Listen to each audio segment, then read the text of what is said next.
अस्सलाम वालेकुम नाज़रीन, you watching question hour with Mona Alam. कुछ अदालती मामलात का रुख करना बहरहाल आज के रोज़ बड़ा ज़रूरी है, क्योंकि इस्लामाबाद हाई कोर्ट के जो ग्रीवेंसेस हैं वो सुप्रीम कोर्ट जा चुके हैं और अमिड ऑल दिस जो बार के इलेक्शंस थे उनमें भी बड़े वाज़ेह नताइज मिल चुके हैं। तारड़ साहब का जो ग्रुप है वो पीछे रहा और जो PTI लेड या समझे उनकी जो हिमायत याफ्ता जो ग्रुप है बरतरी अहम तौर पर मिली है। इस पूरे मामलात पे देखते चलिएगा व्हाट वी हैव। कल इस्लामाबाद हाई कोर्ट ने भी जजेस सीनियरिटी लिस्ट सुप्रीम कोर्ट में चैलेंज कर दी है। दरख्वास्त इस्लामाबाद हाई कोर्ट बार के साबिक सदर रियासत अली आज़ाद साहब की जानिब से दी गई। दायर दरख्वास्त में सदर को आर्टिकल 200 की शेक 1 के तहत जजेस के तबादले के लामहदूद इख्तियारात से महरूम करने की इस्तदा की गई। दरख्वास्त गुजार का मौक़िफ़ है कि मफाद आमा के बगैर जजेस को एक हाई कोर्ट से दूसरे हाई कोर्ट मुंतकिल नहीं होना चाहिए। इससे पहले भी इस्लामाबाद हाई कोर्ट के 5 जजेस ने सीनियरिटी के मामलात पर सुप्रीम कोर्ट का रुजू किया। हाई कोर्ट के जजेस की जानिब से दायर दरख्वास्त में मौक़िफ़ अपनाया था कि इस्लामाबाद हाई कोर्ट में जजेस ट्रांसफ़र का फैसला मफाद आमा के तहत नहीं है और जजेस का ट्रांसफ़र कुछ और वजूहात से हुआ है। ख्याल रहे कि इस्लामाबाद हाई कोर्ट के साबिक चीफ जस्टिस आमिर फारूक ने रवा माह 5 जजेस के सीनियरिटी जो उस पर एक पिटीशन थी उसको मुस्तरद किया था। जस्टिस सरफराज डोगर को सीनियरिटी में सीनियर जो एक थी उसमें जज बनाने पर 5 जजेस ने जो पिटीशन थी वो रिप्रेजेंटेशन जो है वो फाइल की थी। और कल अब ये बार के हम रिजल्ट्स पे आ गए। लाहौर हाई कोर्ट बार और इस्लामाबाद हाई कोर्ट बार के इंतखाबात में हामिद खान ग्रुप ने मैदान मार लिया और हामिद खान ग्रुप के मलिक आसिफ निस्वाना सदर लाहौर हाई कोर्ट बार और Wajid Ali Gilani Islamabad high court bar के सदर मुंतखब हो गए, जबकि इनके मद्दे मुकाबल आसमा जहांगीर ग्रुप के उम्मीदवार नाकाम रहे। फौरी तौर पर नाजरीन इस पूरे मामले पे, क्योंकि अब लीगली स्पीकिंग मामलात बड़े आगे बढ़ गए हैं, चीफ जस्टिस ऑफ पाकिस्तान से मुलाकातें भी दोनों इतराफ़ की हुई हैं, उनके बारे में भी जानेंगे। 26वीं तरमीम को भी साथ साथ पिवट करेंगे। ब्रेक के बाद हाजिर होते हैं, फौरी तौर पर अपने बड़े लर्नड लीगल पैनल का रुख करेंगे। स्टे विद अस।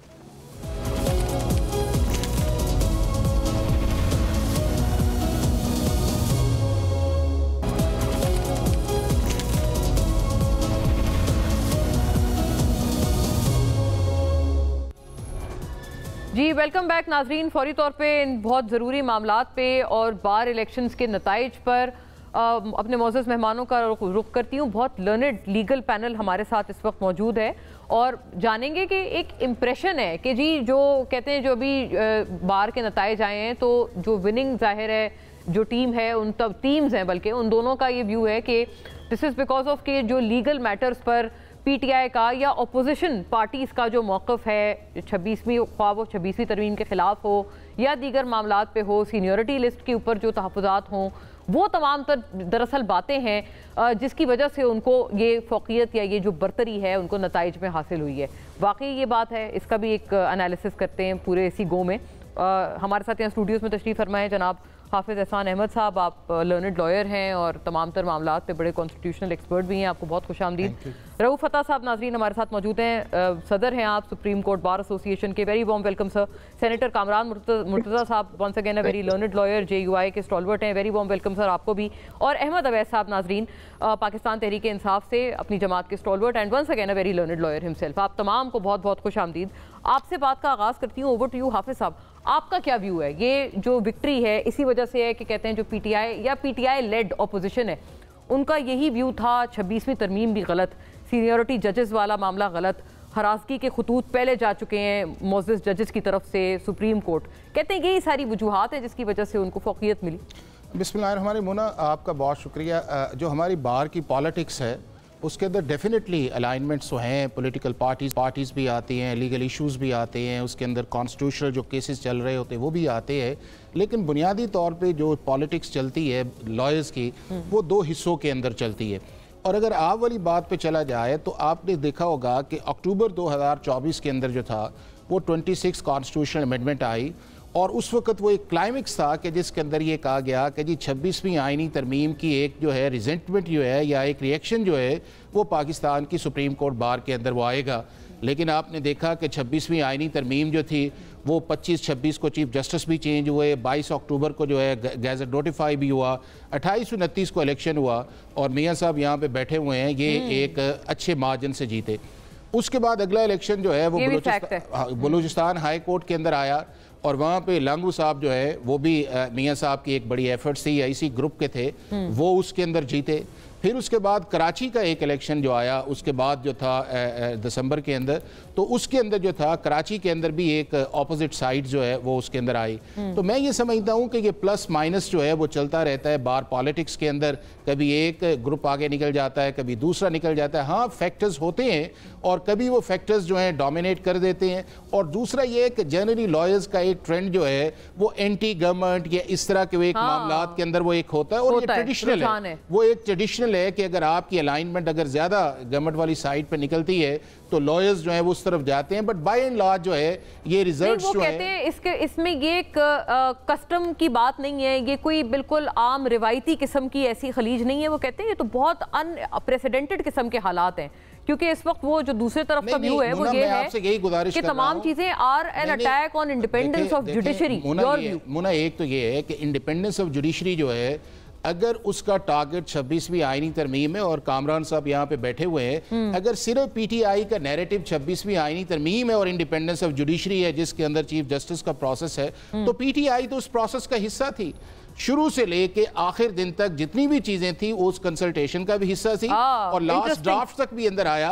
तो अगर फिर 26वीं आईनी तरमीम ही एक ऐसी इशू है इंडिपेंडेंस ऑफ जुडिशरी की, तो फिर दूसरी बातें तो छोड़ दे रहा। अगर वो इसका हिस्सा थी, आज भी वो बैठे हैं, जिस चीफ जस्टिस जो है, जो आउटकम है 26वीं तरमीम का, वो उसके साथ उन्होंने मीटिंग्स भी की है, कंसर्न्स भी उसके अंदर किए हैं जुडिशियल कमिशन। लेकिन साथ उन्होंने कहा है कि ये भी हमने कहा मानते नहीं है आपको, या 26वीं मानना या ना मानना, देखिए ये नहीं कहा आपको नहीं मानते, लेकिन 26वीं तरमीम को इट इज वेरी अनफॉर्चुनेट कि आप पाकिस्तान के जजेस को या चीफ जस्टिस की आप क्रिटिसिज्म करें, लेकिन इस लेवल पे जाके आपने पहले कहा कि हम चीफ जस्टिस फाइज ईसा को नहीं मानते, उससे बाद आया कि चीफ जस्टिस आबिर फारूक साहब है, हम उन्हें नहीं मानते, फिर उसके बाद आ गया कविया या अफरीदी साहब आ गए, और फिर कहना कि इस्लामाबाद हाई कोर्ट के जो एक्टिंग चीफ जस्टिस है हम उनको भी नहीं मानते। तो मेरा ख्याल है कि मानना या ना मानना जो है, या इसका फैसला पार्लियामेंट करेगी जो उस लॉ के या कॉन्स्टिट्यूशन के नीचे है, या उसके बाद अगर वो केस जाता है और अल्टीमेट आपका जो आर्बिट्रेट फोरम है, आप कह रहे हैं पीटीआई या किसी पार्टी को ये हक हासिल नहीं है, बिल्कुल नहीं है इस चीज कि वो चीफ जस्टिस को बोले कि हम मानते हैं नहीं मानते। ये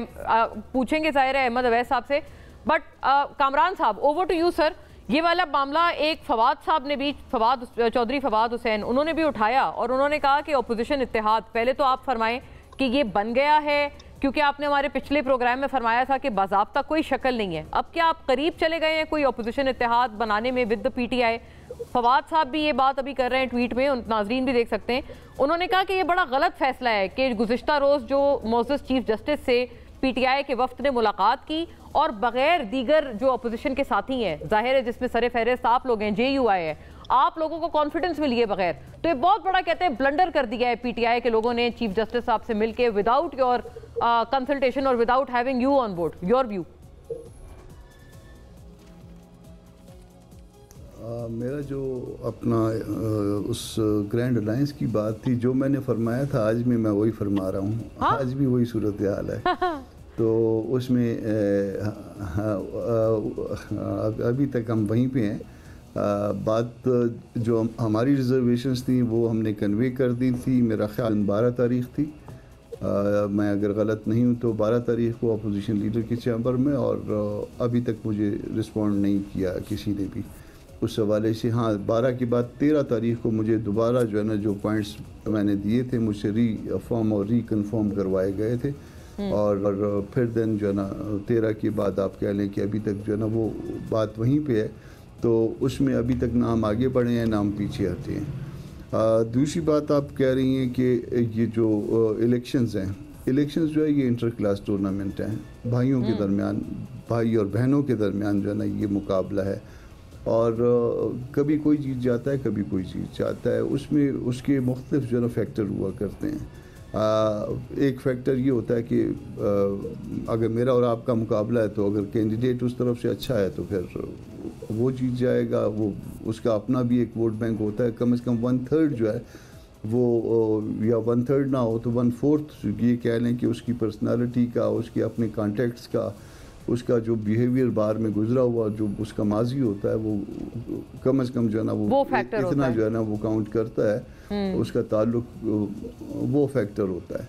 तो ये कहना कि ये 26th अमेंडमेंट और वो अब आज मैं सुन रहा था, वो मेरे बल्कि सुन क्या रहा था, मैं उस प्रोग्राम में शरीक था, तो वो कोई दोस्त थे हमारे, वो कह रहे थे कि जो अपना जो इस्लामाबाद हाई कोर्ट वाले चीफ जस्टिस हैं ये भी 26वीं तरमीम का नतीजा है, और पता नहीं कौन कौन से मामला जो है ना वो 26वीं तरमीम का नतीजा करार दे रहे थे, बग़ैर इस बात को पढ़े या बग़ैर इस बात को देखे कि इस मामले का 26वीं तरमीम के साथ कोई ताल्लुक़ नहीं था, और जिन बातों का ताल्लुक़ नहीं था उसको भी जोड़ दिया गया, और जिन बात और जो 26वीं तरमीम थी उसमें सारे के सारे में जो है वो ऑन बोर्ड थे, पीटीआई वाले के सारे जो है वो, कोई ऐसी जगह नहीं थी। मैं इस बात को, हाँ अब मेरी ये बात कहते कहते जो ना मेरी ज़ुबान घिस गई है कि वो आखिर दिन तक, बल्कि इस पे थोड़ा सा कोई दोस्त जो है ना कोई थोड़ी सी तकलीफ़ करके मैंने किसी और को भी कहा है कि ज़रा वो जितने भी इसमें जो मीडिया के सामने जो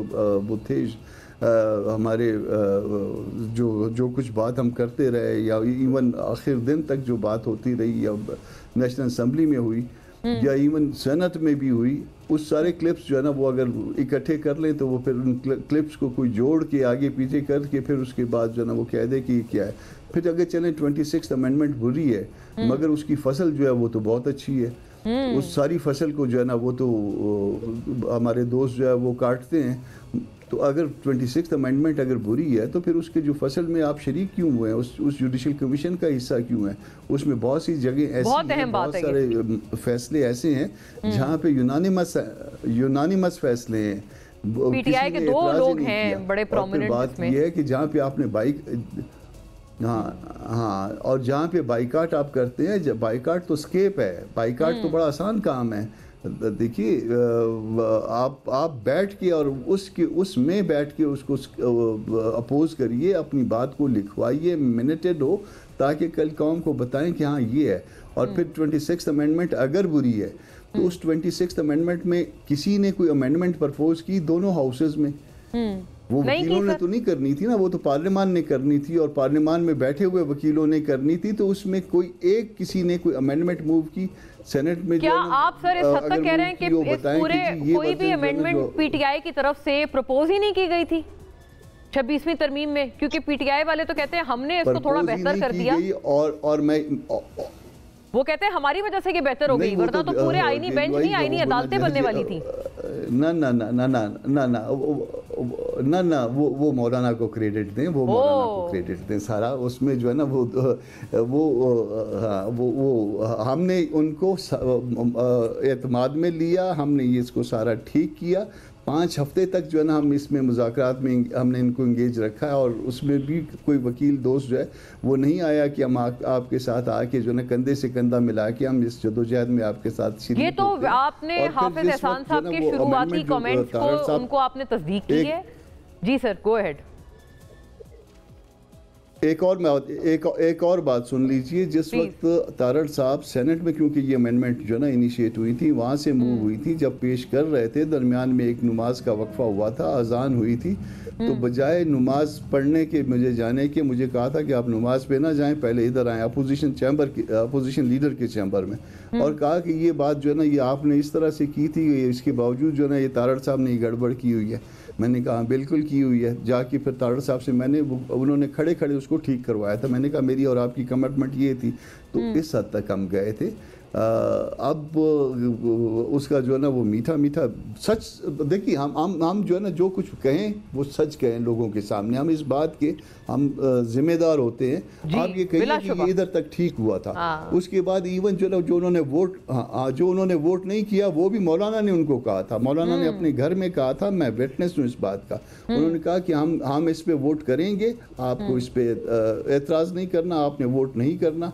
और 2 दिन मौलाना ने इंतहाई सख्त प्रेशर के बावजूद उसमें शहबाज शरीफ साहब भी आए थे, उसमें अपना डार साहब भी आए थे, इंतहाई सख्त प्रेशर के बावजूद मौलाना ने कहा था मैं किसी कीमत पे वोट नहीं दूंगा जब तक ये इमरान खान साहब से मिल नहीं रहे। 2 दिन पूरे 48 घंटे डिले करवाया गया था इस बात पे, ये बात भी रिकॉर्ड का हिस्सा है। हाँ, यानी इस कदर आपका साथ दिया गया। लेकिन अहमद अवैस साहब, आई थिंक ये तो बड़ा शदीद किस्म का एक वो है, और मैं गलत मिसाल, मतलब एक हार्श बात है, लेकिन जो तासुर है वो ये कि जी हाथी के दांत खाने के और दिखाने के और इम्प्रेशन कुछ और है। 26वीं तरमीम पे आप किस कदर ऑन बोर्ड थे, एक अमेंडमेंट तक आपने सर प्रपोज नहीं की। ओवर टू यू प्लीज, ये तो बहुत एक तवील बात है आपके खिलाफ। देखिए, क्वेश्चन मेरे ख्याल में जो बुनियादी तौर पर शुरू हुआ था वो तो बार के इलेक्शन से था, तो वो वकला का एक नुक्ता नज़र है।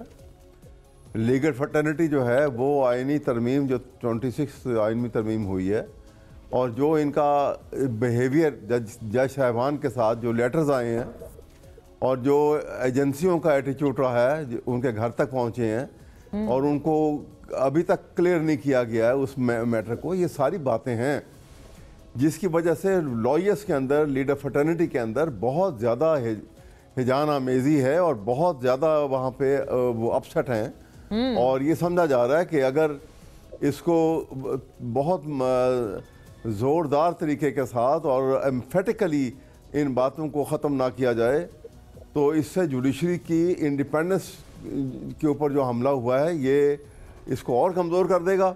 और ये थर्ड पिलर जो है कि जो ट्राइकोटमी ऑफ पावर का जो कॉन्सेप्ट है वो यकसर ख़त्म होता जा रहा है।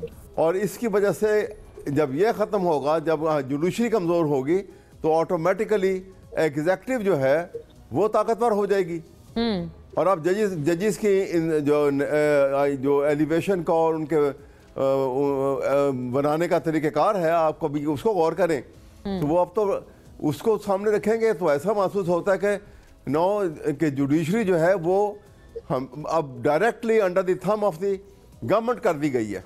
राइट। तो ये तरीकेकार तो नहीं, जुडिशरी कोई एक इंडिपेंडेंट अदारा है, ये इंस्टीट्यूशन है। बिल्कुल सर, ये तो फंडामेंटली पिलर है, इससे कोई इख्तिलाफ ही नहीं कर सकता। बट इस पे अर्ज यही है और पाकिस्तान का जो आइन है, पीटीआई भी उसी कमीशन का हिस्सा है, उसी आईनी बेंच का आप लोग फिर जाहिर है मैं यही उस कमीशन का हिस्सा है आप लोग जिसने फॉर्म किया। और आइन का जो बुनियादी ढांचा जो है उसमें सबसे ज्यादा अहम जो पोजीशन है वो बुनियाद उसकी इंडिपेंडेंस ऑफ जुडिशरी है।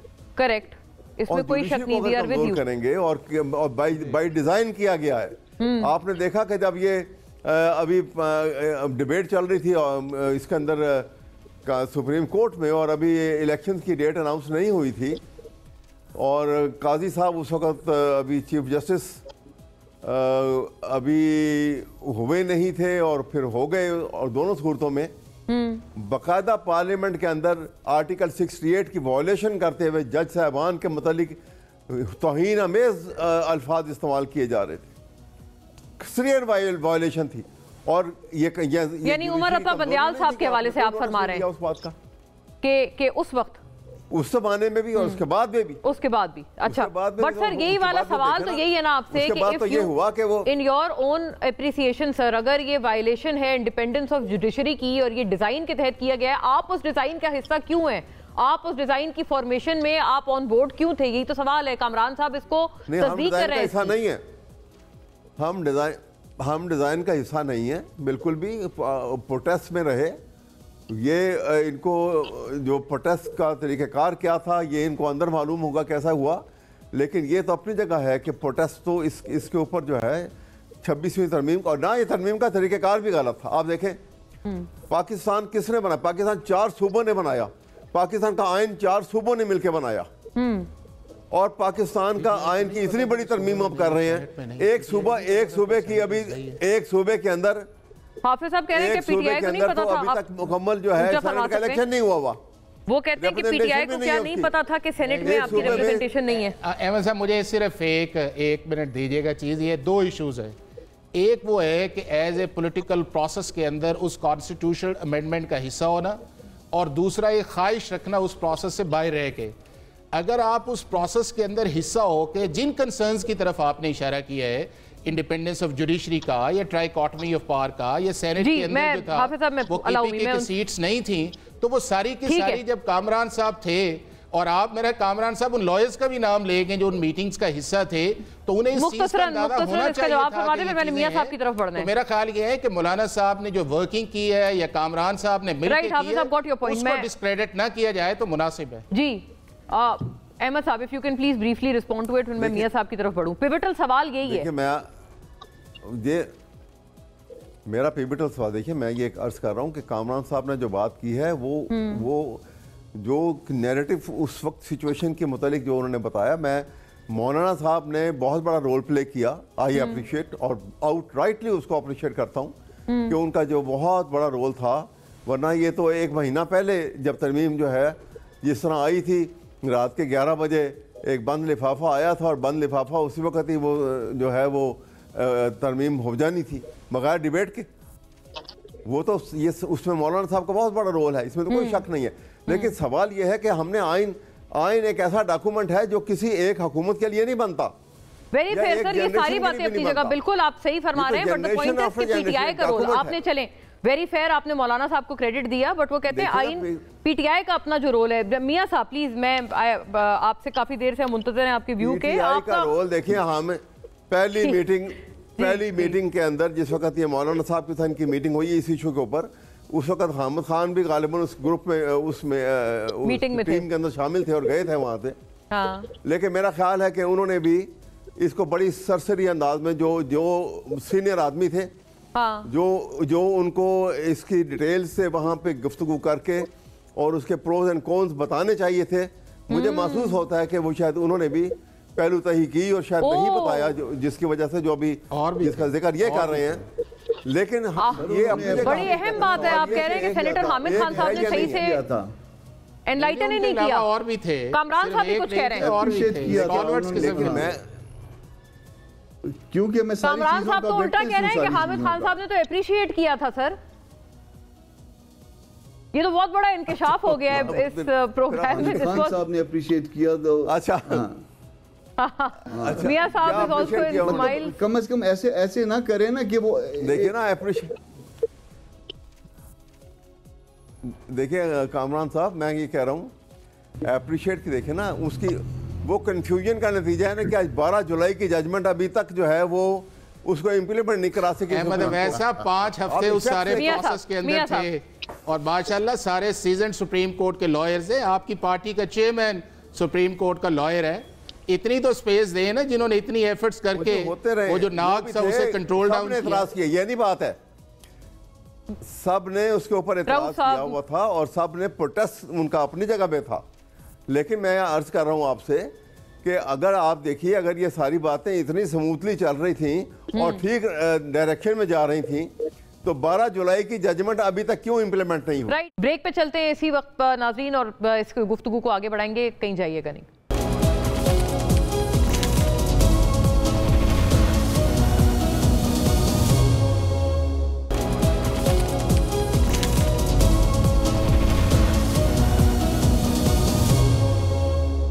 जी वेलकम बैक नाजरीन। राउत साहब ये फरमाइएगा, अब ये जो सीनियरिटी के हवाले से अप्रोच किया गया है सुप्रीम कोर्ट को इस्लामाबाद हाई कोर्ट की तरफ से, फिर वो हरासगी वाला खत अलग है मुतअद्दिद जज साहिबान का, 6 जज साहिबान का, ये टेकअप करने चाहिए मामला सुप्रीम कोर्ट को, आपको लगता है? एंड योर व्यू कि ये जो रिजल्ट है ये आपके व्यू में क्या है? क्योंकि अहमद साहब का कुछ और व्यू है, वेयर एज कामरान साहब और हाफिज साहब के कहते हैं कि शख्सियात पे भी काफी चीजें मबनी होती हैं।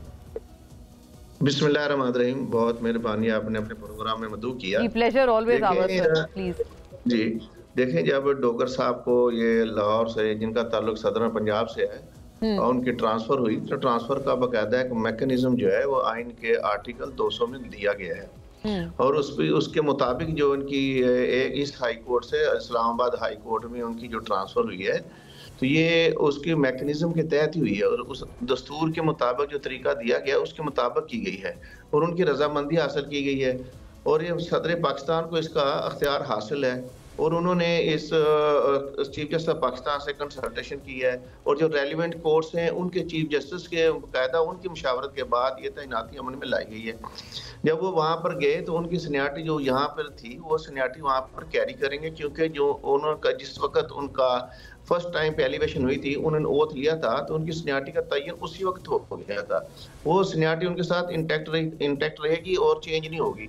तो इस सीनियरिटी से मुतासर हुए वहाँ इस्लामाबाद हाई कोर्ट के जजेस, उन 5 जजेस ने फिर अपनी सीनियरिटी की जो डिस्टर्ब हुए उनकी पोजीशन को जो वहाँ समझा कि हमारी पोजीशन खराब हुई है सीनियरिटी की, तो उन्होंने रिप्रेजेंटेशन फाइल की chief justice Islamabad high court. उनकी जो रिप्रेजेंटेशन है उसको उन्होंने खारिज कर दिया। उसमें उन्होंने काफ़ी वजूहत दी हैं और एक वेल रीजन किस्म की उन्होंने दी हैं कि ये इसका जो नेक्स्ट नहीं बनता 175A आर्टिकल से, बल्कि ये एक इंडिपेंडेंट ट्रांसफर हुआ है, ये कोई नई फ्रेश अपॉइंटमेंट नहीं हुई। लेकिन अभी आप सुप्रीम कोर्ट के सामने उन्होंने रिव्यू किया है, तो ये जो उनकी रिजेक्शन हुई है रिप्रेजेंटेशन की, अभी पता नहीं जुडिशियल आर्डर है या एडमिनिस्ट्रेटिव आर्डर है, ये सुप्रीम कोर्ट ने भी देखना इसको। मेरे नज़र में ये एडमिनिस्ट्रेटिव आर्डर है और सुप्रीम कोर्ट शायद इस पिटीशन को इंटरटेन ना करे। बाहर देखते हैं कि आने वाले वक्त बताएगा इसमें कि क्या सूरत निकलती है इसमें।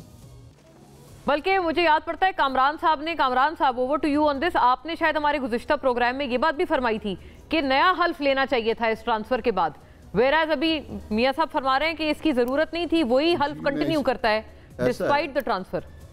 नहीं, मेरा व्यू इसमें दूसरा है। मेरा व्यू ये है कि जब किसी दूसरी हाई कोर्ट से आप एक हाई कोर्ट से दूसरी हाई कोर्ट में लाएंगे किसी जज साहब को, तो उसकी कोई वजह मौजूद होनी चाहिए, एक बात। फिर जब आ जाएं तो मैं आर्टिकल 194 को जिस तरह से, जो मेरी जो नाकिस राय है, जितना मैं समझ पाया हूँ उसको, उसमें फिर जब वो आएंगे तो उसकी एक मुद्दत भी होनी चाहिए, एक सर्टेन पीरियड भी होना चाहिए। फिर उस हाई कोर्ट का उनको वापस दोबारा हल्फ लेना चाहिए और फिर सीनियरिटी उनकी नीचे जाएगी, ना कि ऊपर आएगी।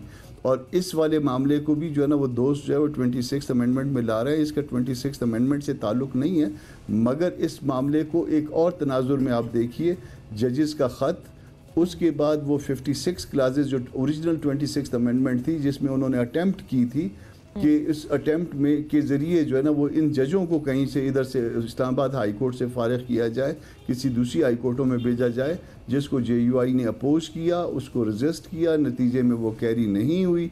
और देन जो है ना उसके बाद ये इस सारे मामले को इस तरह से देखना चाहिए, और ये जो कुछ हुआ है ये दुरुस्त नहीं हुआ, ये गलत हुआ है। और ये जो इसमें थोड़ी सी जी प्लीज मैं वजाहत करना चाहूँगा थोड़ी सी।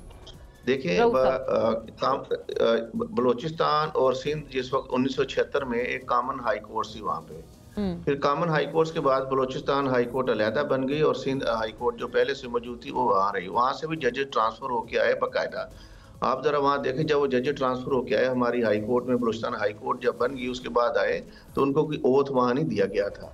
तो सेकंड ओथ का रिवाज किसी जगह भी दुनिया में नहीं है। ओथ सिर्फ उस वक्त तक कॉमन थी, उस वक्त तक 2 हाई कोर्टें एक जगह पे थी, बाहर ट्रांसफर होके जजेस आए थे इस्लामाबाद एक जगह पे थी। और कभी माजी में गलत हुआ, अगर माजी में गलत हुआ है तो इसलिए उनका ओथ जो मेरे नजदीक वो जरूरी नहीं था। अगर माजी में गलत हुआ तो इसका मतलब ये नहीं है कि दोबारा करे गलती। मियां साहब जी, तो मेरा यही था कि सीनियरिटी उनकी वही थी, वो जो साथ कैरी करके लाए थे वही सीनियरिटी थी। तो आपका फिर भी ये ख्याल है कि पुराने प्रेसिडेंट के हिसाब से चलना चाहिए, वेराज कामरान साहब से इसके वो एक पहले गलती हुई है उसको दोहराना नहीं चाहिए। अच्छा, ये 12 जुलाई की जजमेंट का बार बार चूंकि तस्करा किया अहमद अवैस साहब ने, योर एप्रिसिएशन रऊफ साहब, ये जो 12 जुलाई वाली जजमेंट है इसकी इम्प्लीमेंटेशन अगर इतनी चीज थी हो जानी चाहिए, और कहते हैं वही दरअसल रीजन बना, मेन पिवट बना, जिस वजह से 26वीं तरमीम नागुज़ीर तौर पर लाई गई अर्जेंसी की बुनियादों पर, बंद लिफाफे में जैसे सब फरमाते हैं। ये नहीं, बंद लिफाफे में नहीं लाई गई, ये तो ये वजाहत अभी तीनों जो शुराका थे उन्होंने भी बताया इसकी बड़ी डिटेल से कि मुशावरत होती है। ये कामरान मुर्तज़ा साहब से पूछ लीजिए, बंद लिफाफे में आई थी कि नहीं? जी मुझे कामरान मुर्तज़ा साहब बताएंगे आपको। नहीं, जो इन्होंने बताया कि मुशावरत का अमल उनके सामने की बात है, मैं बता देता हूँ। नहीं जी, नहीं, जब पहली दफा आई है, ये कामरान साहब से पूछ लीजिए। रात 11 बजे लॉ मिनिस्टर ने कहा कि 11 बजे का टाइम नहीं था, वो मिडनाइट थी। हाँ, चले 11 के भी 12 हो गए। मिडनाइट थी। और नहीं, मैं ये नहीं कह रहा कि लिफाफे में आई नहीं आई, बाहर और मुशावरत का अमल जारी रहा, ये खुद शरीक रहे वहाँ पे। हाँ, उसकी मुशावरत के अमल के बाद फिर दोबारा ये पार्लियामेंट में यानी टेबल की वो काले जी अब उसके बाद वो काले लिफाफे में आई थी। दूसरे दिन अच्छा, काला लिफाफा था, रंग भी आपने लिफाफे का तो हाँ, ये पहली दफा इंकशाफ हुआ है सर, हमने उस पे बड़े प्रोग्राम किए। वोट करेंगे जी, काला लिफाफा। नहीं, मैं इसके ऊपर बड़े झगड़े हुए हैं, इसके ऊपर बड़े झगड़े हुए हैं। हमारा कमेटी में भी अच्छा खासा झगड़ा हुआ था। तो इसमें ये मिडनाइट में आई थी। दूसरे दिन सुबह हमसे तवक्को की जा रही थी कि हमने वोट देना है, हमने वोट देने से इनकार किया, उस पर झगड़ा भी हुआ। और फिर जो है ना, उसके बाद 5 हफ्ते तक हमने सबको इंगेज किया, सारे मामले को। वो 56 क्लासेस थी, 56 क्लासेस से फिर 22 रह गई, उसमें से 21 रह गई। 22वां क्लास जो है वो अपना बिलावल साहब ने डाला था। ये अपना ये जो था क्या इसको कहते हैं, क्लाइमेट के हवाले से जो डाला था, ये बाद में जो है ऐड किया गया, शहरी ने डाला था और डलवाया था बिलावल साहब ने। तो 21 क्लासेस, वो 56 क्लासेस जो ओरिजिनल थी उसमें से 21 रह गई। 22वां क्लास जो है वो ये बिलावल साहब ने शहरी से डलवाया था। और 5 क्लास फिर उसके बाद हमारे आए, उसमें जो ये इसमें था। और 5 हफ्ते तक हमने इसको 5 हफ्ते तक चलता रहा। वो कंसल्टेशन भी हुई जिसमें हर कोई ये कह रहा है, और अहमद साहब खासे इसमें अब हर किसी को एक अपना दिफा पेश कर रहे हैं कि पीटीआई मुकम्मल तौर पर ऑन बोर्ड थी। और इजलास मुलतवी करना पड़ा जी। अच्छा, इजलास मुलतवी करना पड़ा था उस वक्त। ये बात सही है हाफिज साहब। ये इसमें एक और चीज़ का इजाफा कर दें, अब चीफ जस्टिस साहब भी मिल लिए हैं चूंकि दोनों फरीकैन से।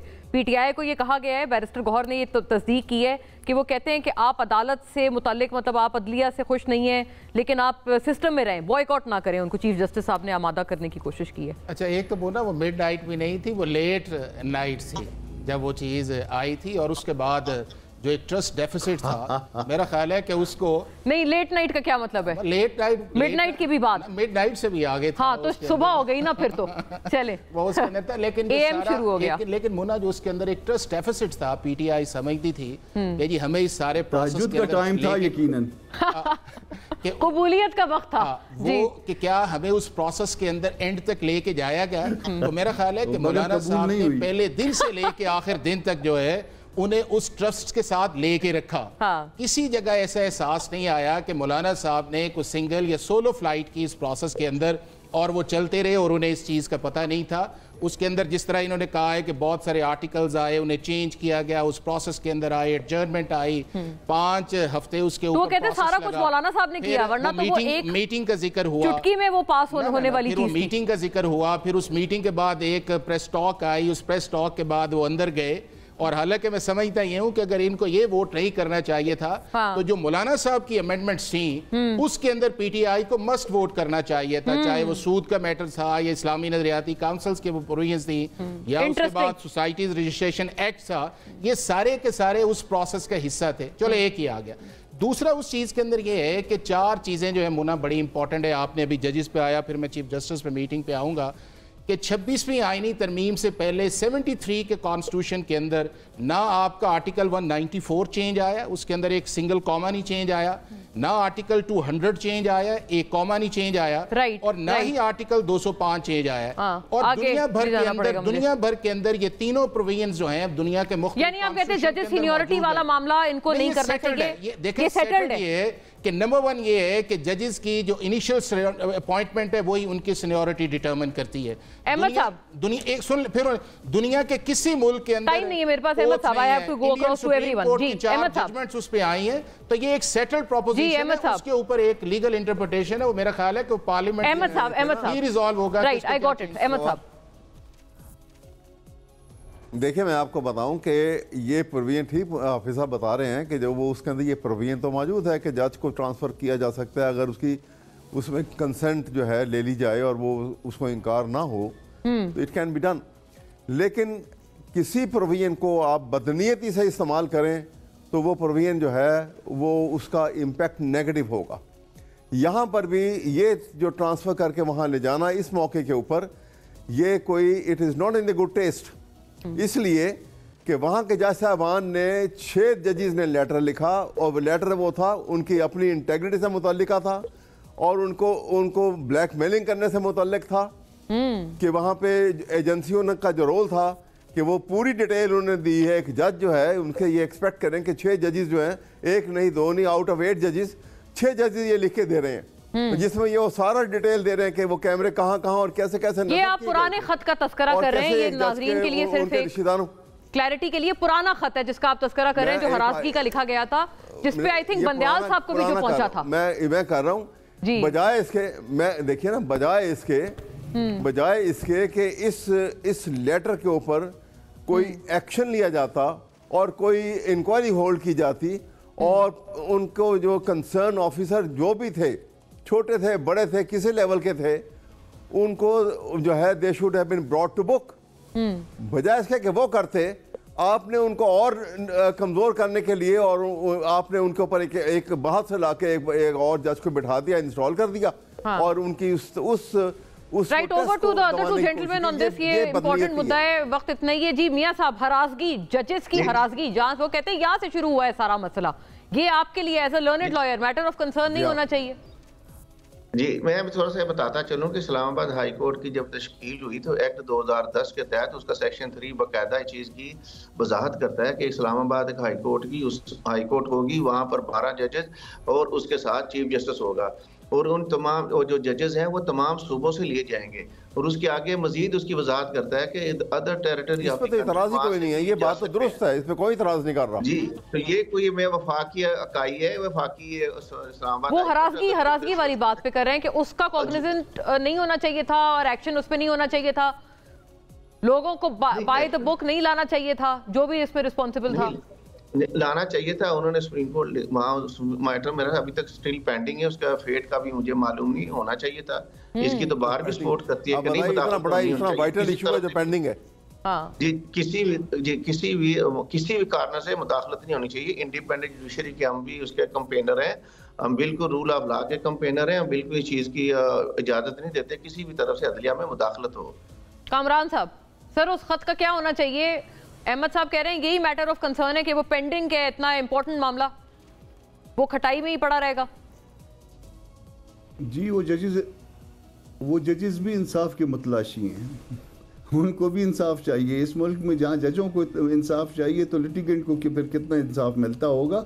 इसको मामले को इमीडिएटली सेटल करना चाहिए और वो बहुत संजीदा मामला है और इतने संजीदे मामला जो है ना उनको आपको प्रायोरिटी पे लेना चाहिए और उनको डिस्पोज ऑफ करना चाहिए। कामरान साहब, brings me to the last counter question to you sir, वक्त भी इख्तिताम हो रहा है। इतना पूछना चाहती हूँ कि इस तरह के सर्कमस्टांसेस में आपको इनके साथ मुतहदा होकर कोई बड़ी कोई कैंपेन नहीं चलानी चाहिए, मूवमेंट नहीं चलानी चाहिए विद द पीटीआई? बड़े जो हालात हैं जो आप जिसका खुद आप तस्करा फरमा रहे हैं। मैं जवाब में सिर्फ एक बात कहूँगा कि उस शरीफ आदमी का जिसने 5 हफ्ते तक जो प्रेशर जो उसने बर्दाश्त किया है वो मुझे पता है क्योंकि मैं दिन रात उसके साथ था। उसको कम से कम डिस्क्रेडिट नहीं करना चाहिए। उसने एक दिन एक लम्हा तक जो है ना वो सबको इंगेज रखा है इंक्लूडिंग पीटीआई और उसके बाद उसको इस तरह से डिस्क्रेडिट नहीं करना चाहिए। मौलाना साहब के बारे में आप फरमा रहे हैं ये बात का जो है ना वो बर्मला इजहार होना। हामिद खान साहब के बारे में, मौलाना साहब के बारे में कह रहा हूँ। मैं तो इंतहाई मौलाना साहब के बारे में यहाँ तक कहता हूँ कि एक लम्हा जो है ना हर एक के साथ जो है। देखिए मोना, एक second, let me hear to the other two gentleman. जी, कामरान साहब और अहमद साहब जी, मुझे पता है कि उसमें क्या प्रेशर था और वो प्रेशर जो अगर खुदा न खास्ता किसी और पार्टी पे आते, मैं जानता हूं कि वो प्रेशर वो जो है ना वो बर्दाश्त ना कर। मौलाना साहब को डिस्क्रेडिट नहीं करना चाहिए, बिल्कुल वक्त खत्म है। बट अहमद साहब, मैं आपसे लास्ट वर्ड ले लूंगी कि आप पे क्यों ओनस डाला जा रहा है कि डिस्पाइट दिस आप मौलाना साहब को डिस्क्रेडिट कर रहे हैं? मैं भी ये बात करूंगा, जुमला नहीं, मैं भी ये बात करूंगा कि मौलाना साहब का जो रोल है सबसे कलीदी उनका रोल था। तो who is discrediting him, sir? तदब्बुर के साथ जितनी नहीं, नॉट डिस्क्रेडिटिंग, एब्सोल्युटली। सारा दिन 26 आउटकम तो 26 कॉन्स्टिट्यूशनल अमेंडमेंट है, रहेंगे तो ये क्रेडिट किधर गया? मतलब है साहब उसके सारे प्रोसेस का जो आउटकम है वो तो 26वीं आईनी तरमीम है। Okay, I will have to wind up नाज़रीन। Thank you for watching, thank you to all the. अल्लाह हाफिज़।